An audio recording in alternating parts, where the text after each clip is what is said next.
There that is. I should have something on the right side of the screen, but, yeah. Here we are. So, it is, I guess, 1991. I think it was like December of 1991 or so, because, yeah, growing up, I had video games. Like, I did not own a bike, I did not have a car as a teenager, I barely had any changes of clothes, I didn't really have any toys, I didn't really go anywhere, but, every year on my birthday and on Christmas, I would get some game, and yeah, as tween into teen, I guess, if I'm doing the math right, those were on the SNES, which this game packed with. So let's see. I'm going to take a moment here to set up a controller. Hopefully this won't take too long. I should only have to do it for the first one.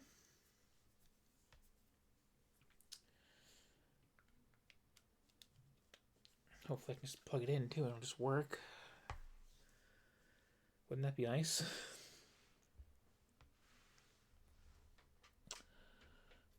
But yeah, I got an SNES, I think right when it launched. It was actually not that great of a launch library. Let's see. Will this just work? Of course, this will just work.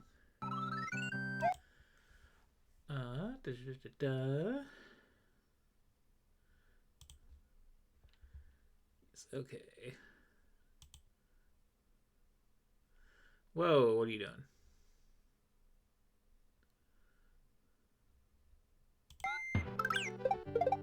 Let's try it again.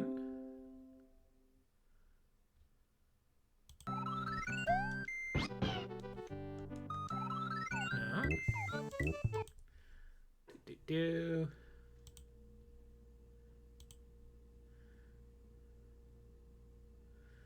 Why is this reading random inputs?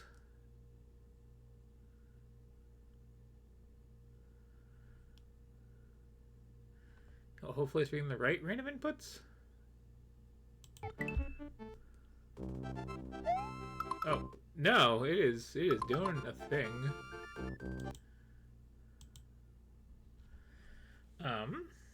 Okay, what if I unplug this? And we do this Bluetooth style, then will it be happy?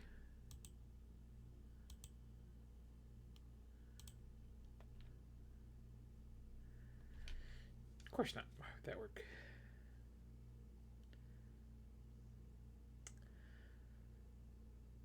So I really do like the 8BitDo controllers, but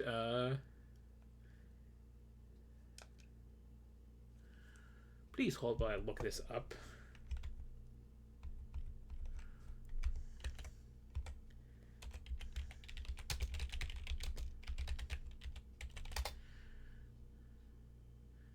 The joys of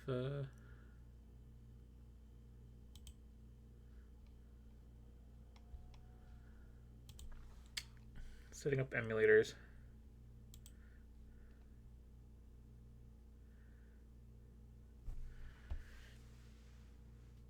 Okay. Let's see.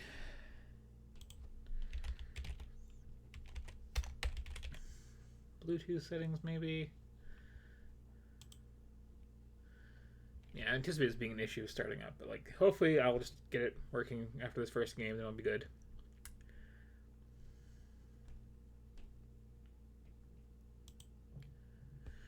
Okay, that claims to be paired, that's good.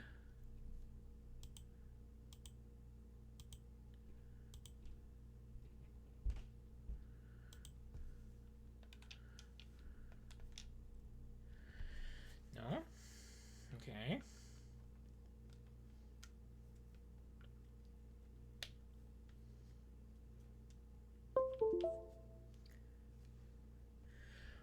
Why are you just reading random inputs? What is going on with that? Okay, what if I don't use this one?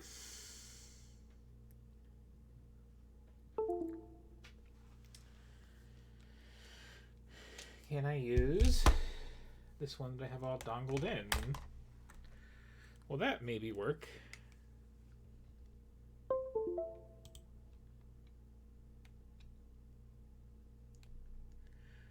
Okay, this seems to be behaving better.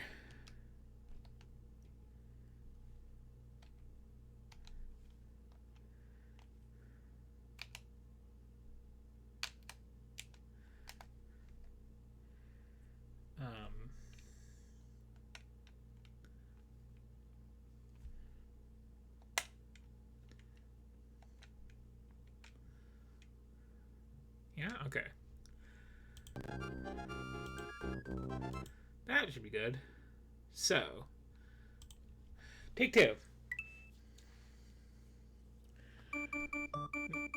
It is apparently the year 1991. Here I am, just in my bedroom, opening up, I think, Christmas presents, and here is my fancy new SNES, and here is the one game that's packed in with it.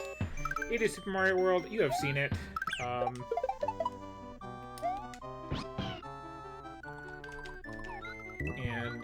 I did just set this info up, right?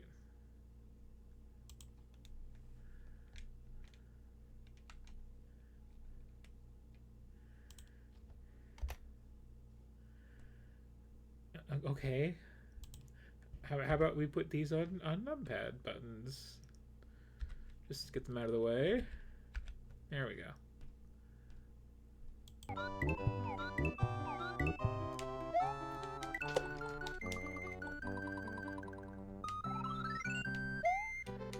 No?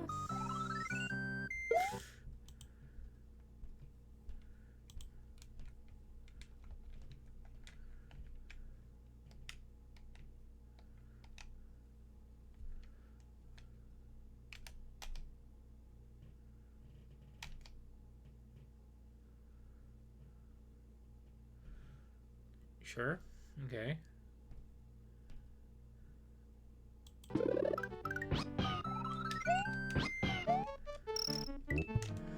No? Okay. Well. This emulator's being a jerk, isn't it? How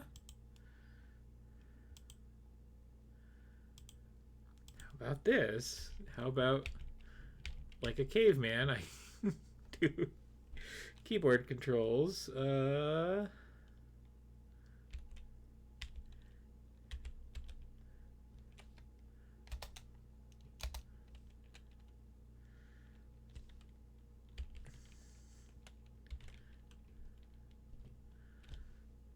I don't know why you have separate buttons for diagonals. Okay. This is gonna be a little weird for the action games, but yeah.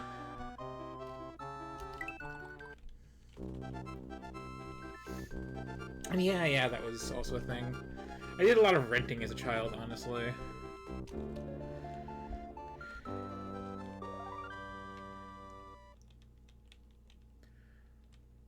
it's gonna be so weird playing this like this. But anyway, yeah. So my first impression of the SNES here, let's see, can I properly, okay. Great, okay, let's run, let's jump, okay. Yeah, my first impression of this was, like, mostly looking at Mario's sprite here and, like, not liking it that much. Like, I don't know. Some of these early SNES games, like, we're working with, like, the same size as the NES. We have so many more colors, but, like, we don't really have to deal with that. So, like, Mario's got a weird tan in this one.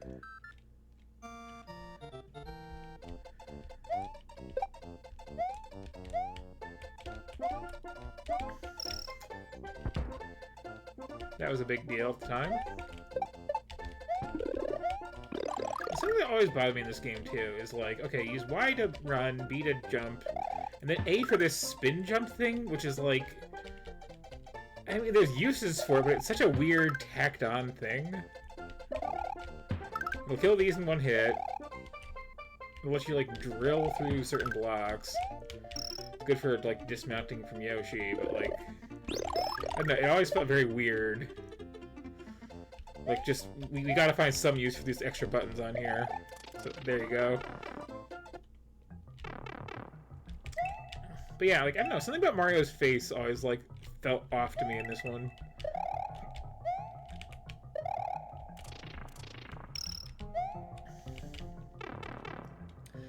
The sound's really amazing, though. Let's just know. And I'm not gonna spend that much time on it, like, I'm pretty sure you're all somewhat familiar with Super Mario World. See, can I do this with this, like, weird keyboard setup? I think I streamed those, like, Metroid games when I was doing this. I had to have had a better setup than this for that. The other thing that's weird about this one is, like, this whole storing an item thing, which, how do you get that? Select? Yeah.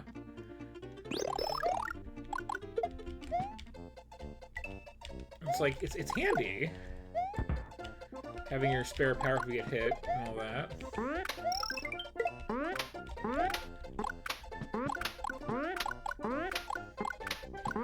It was a weird bit of, like, how to make things super. You'll see in a lot of these.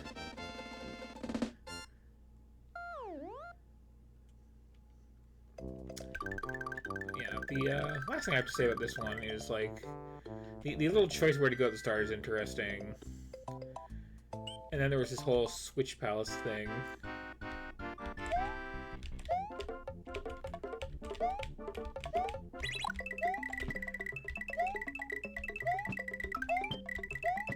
Where you go to these certain locations on the map that are kind of just bonus gimme rooms, honestly, like this first one is. And they have these little switches at the end of them.